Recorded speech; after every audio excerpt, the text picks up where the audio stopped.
కొంతమంది ఎక్కువ సఫర్ అయ్యారు, కొంతమంది తక్కువ సఫర్ అయ్యారు.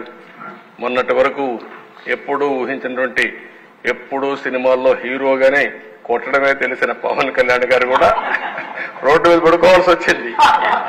అదే సినిమాలో అయితే పడుకునేవాడు కాదు, అక్కడైతే పైకి ఎగిరి కొట్టేవాడు. కాబట్టి ఇవన్నీ ఉన్నాయి, కానీ డెఫినెట్ గా కంట్రోల్ చేద్దాం. సెకండ్ థాట్ లేదు. ఇది అయిన తర్వాత మళ్ళా మనం మాట్లాడుకుందాం. కమిషన్ కూడా నేను ఆలోచిస్తాను, ఏ విధంగా వేయాలి అనేది కూడా ఆలోచించుకొని నేను అన్ని స్టడీ చేసుకుని అవసరమైతే కేబినెట్ లో అయితే మాట్లాడి యాక్షన్ తీసుకుంటాం.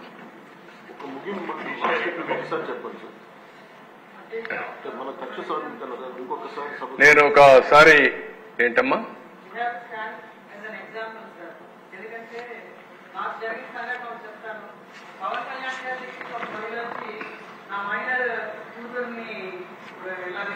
తీసుకెళ్లిపోయారని చెప్తే ఆయన వెంటనే స్పందించి వితిన్ 3 days తీసుకొచ్చారు. అదే ఇన్సిడెంట్ మా నియోజకవర్గంలో అయింది. నేను అప్పుడు పోలీస్ అతనికి అదే చెప్పాను, అక్కడ జరిగింది ఇక్కడ జరగట్లేదని ఆ తల్లి వచ్చి బాధపడుతున్నది. పవన్ కళ్యాణ్ గారు చూపించారు మీకు, అది మళ్ళీ మాకు కూడా అటువంటి గౌరవాన్ని మీరు కల్పించాలంటే అతను కూడా నిన్నటికల్లా అమ్మాయి దొరికిందండి, నాకు చాలా సంతోషంగా ఉంది sir. You stood as an example sir. అందరూ కూడా అలాగే చేస్తే ఖచ్చితంగా లా అండ్ ఆర్డర్ బాగుపడుతుంది. ఎందుకంటే దే ప్లేగ్డ్ ద సిస్టమ్.